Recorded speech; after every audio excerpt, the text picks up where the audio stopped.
Hi, thanks for joining me today. I'm Amanda Fowler of Inspiring Inkin. Welcome to my craft room and welcome to my latest video. This video is all about the Stamparatus. Now, if you reserved the Stamparatus in November, you'll be getting an email fairly shortly, if you haven't got one already, to say that your Stamparatus is ready. It will be in your online store, in your shopping basket, and you can go and get it. Now, these little hints and tips that I've got for you now are really important, and I wanted to share them with you before you get it so that you are ready to go as soon as your Stamparatus arrives. So the first thing for me to tell you is here in the UK, the Stamparatus is £44. Our special offer at the moment is Celebration, and if you spend £45, you can have a free level 1 Celebration choice. So when you have got your Stamparatus in your basket, add something else to it, because that way you'll get a free Celebration item. Don't miss out for the sake of £1. Some low-level add-ons that you could put in. Think about Tombow glue, dimensionals, baker's twine, that sort of thing. Or go big and add in some stamp sets or other things. So, the first and most important point that I'm going to tell you is about the magnets. Now, if you've ever watched any of my videos before, if you've ever been to class with me, one of the things that I always say is, I make mistakes so you don't have to, and everything that I've learnt through experience. And the magnets are really strong but really fragile, and I don't want you to break yours. So these are my first set of hints and tips. When you get your Stamparatus out, when you're using it, use one magnet at a time. There are two, but just use one. And my second hint and tip is never, ever, ever, ever, ever put them on the table. They are so strong that they will find one another, they will snap together, and they will break. So I've got a little 6-second video clip I'm going to insert into this video to show you what happened in the middle of filming, or when I put my two magnets on the table. To move my magnets off. So as you saw in that little video clip, the magnets were quite a way apart, about 6-7 inches apart, and they literally flew across the table and smacked, and one of them broke in half. So I don't want that to happen to you. So please, or when you're using your magnets, make sure that they're stored correctly and they're not left on your table, as it will happen to you. So what I'm going to do now is I'm going to turn the camera around so that you can see everything that comes in your box. I'm going to give you some hints and tips about washi tape, different size ink pads, cloths, making sure you've got some grid paper, and I'm even going to get a little bit technical and talk engineering terms as well.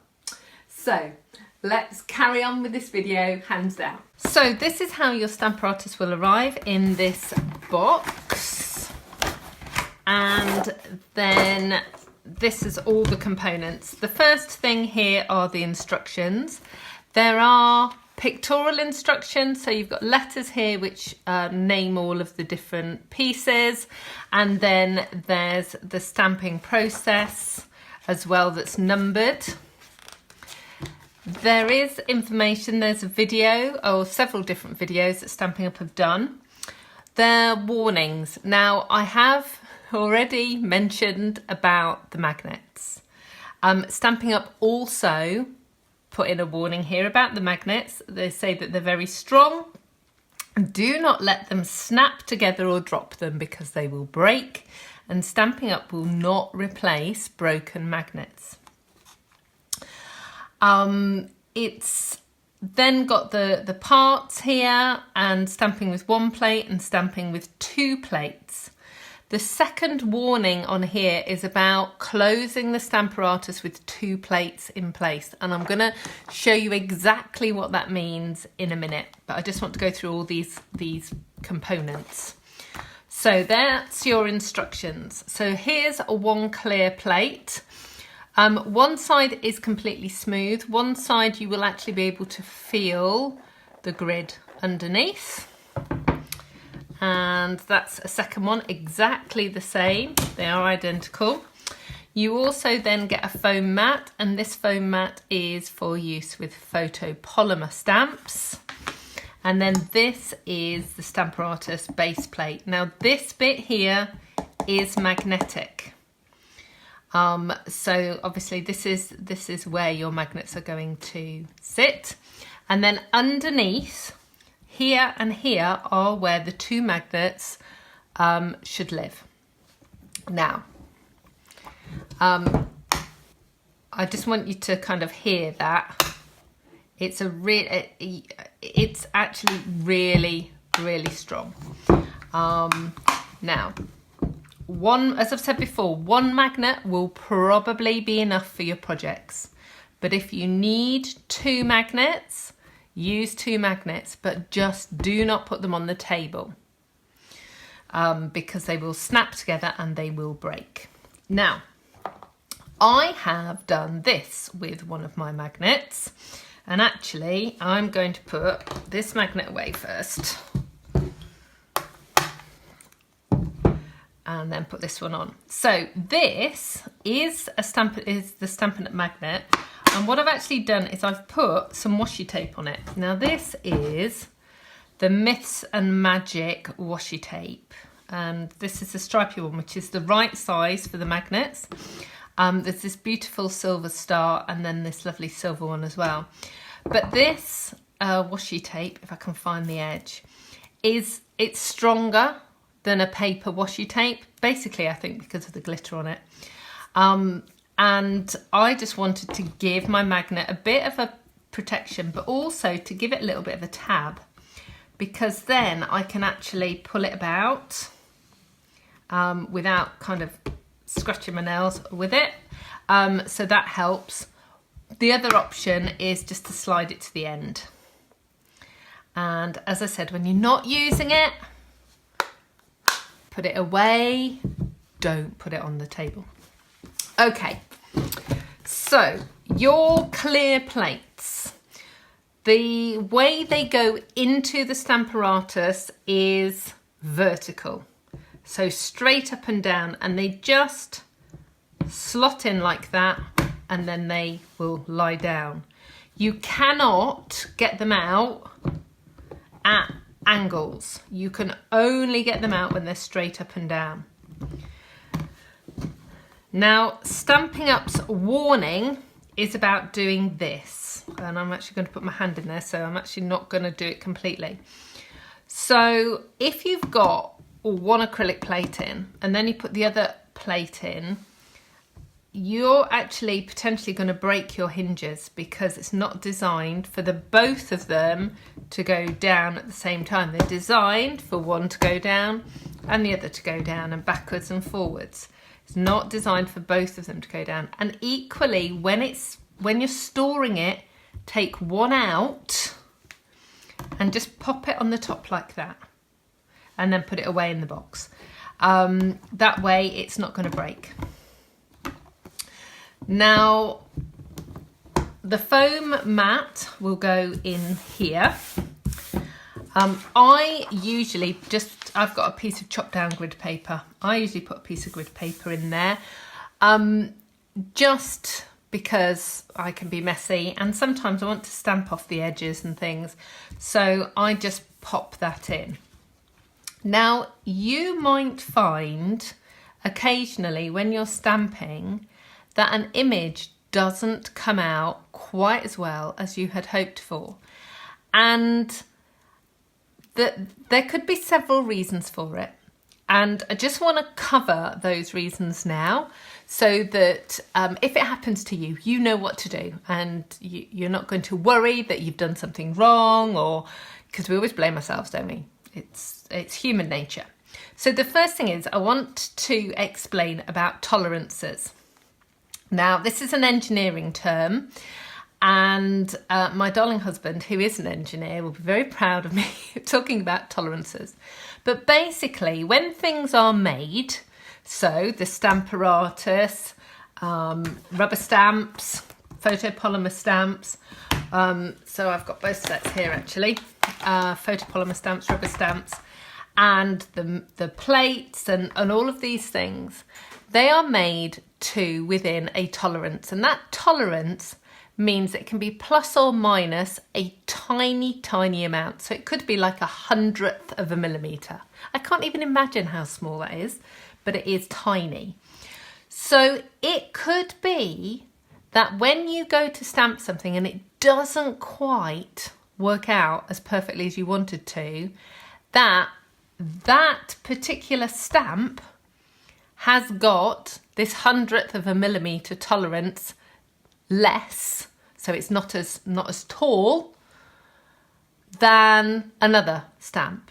And I have been through all of my stamps, all of my photopolymer stamps, all of my rubber stamps to check them, and I found one stamp that didn't quite stamp perfectly. So that one obviously has this little negative tolerance on it. And do you know how I fixed it? I put in a piece of cardstock.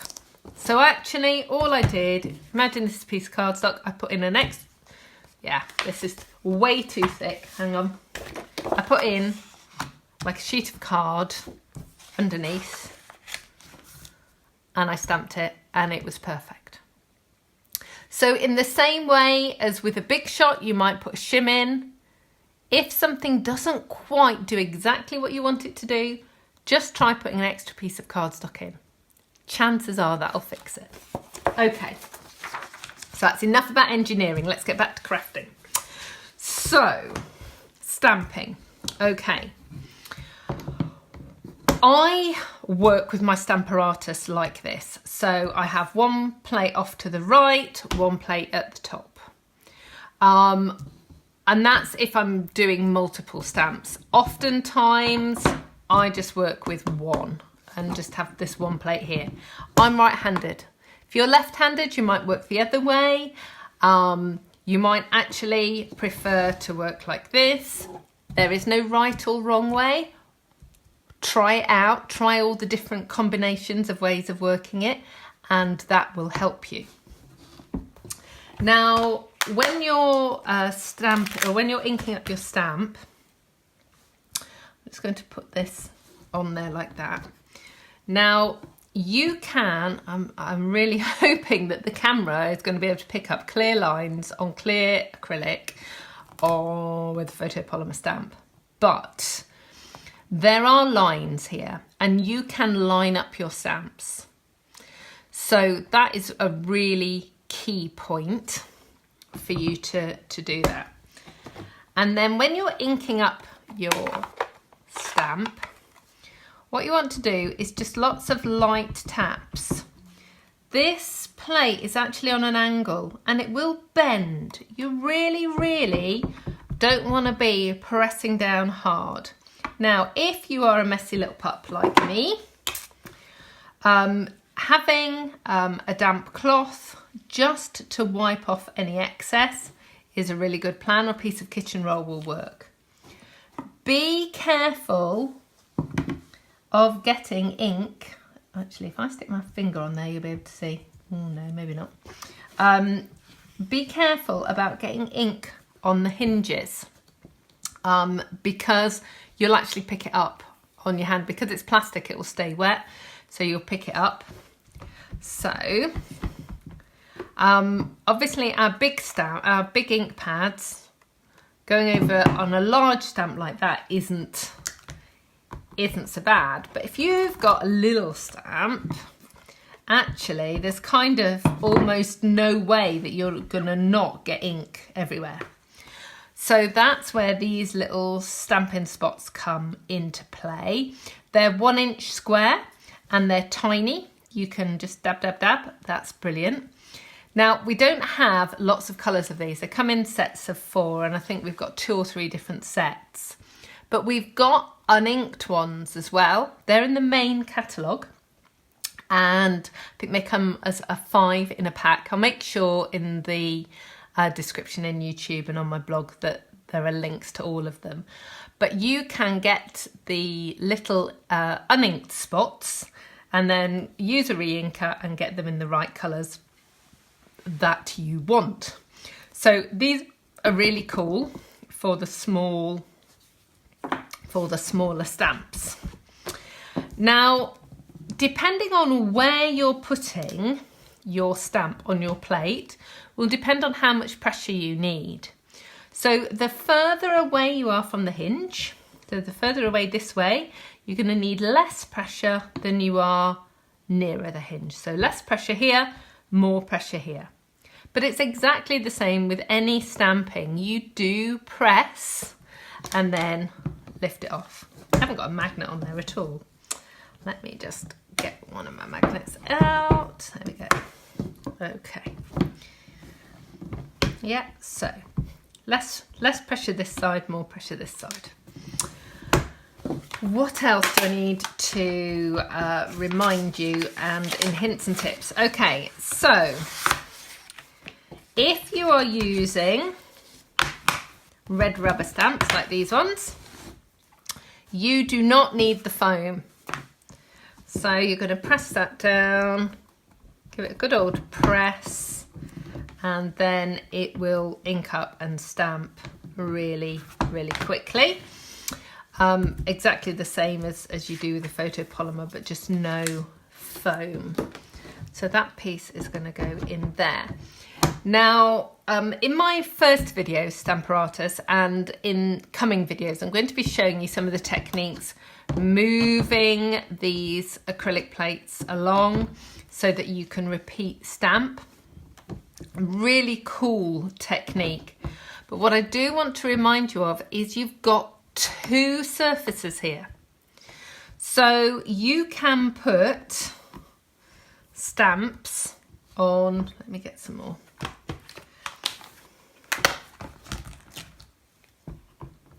You can put stamps, it's going to be upside down now, but you can put a stamp there, and then you can flip it around and do your stamp there, and put that one there, and stamp there, and stamp here. So if you are doing a card that has multiple different pieces in it, you can use all 4 surfaces. Don't just think, oh, well, I've only got these 2 stamping surfaces, because you haven't. You've got the reverses as well. Okay, so this is the end of today's little video, or what to do before you take your Stamparatus out of the box, or what to do when you've got your Stamparatus.